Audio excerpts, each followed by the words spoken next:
Здравейте, приятели! Днешното видео е да ви напомня, че скоро наближава срока за деклариране на касовите наличности.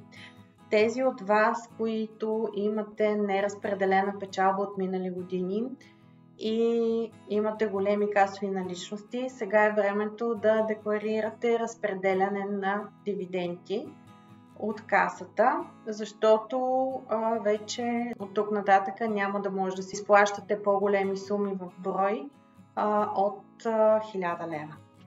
Това е днешното кратко видео, е само с цел да ви напомня да се замислите за това с какви пари разполагате и дали трябва да изплащате дивиденти. Приятна вечер ви желая!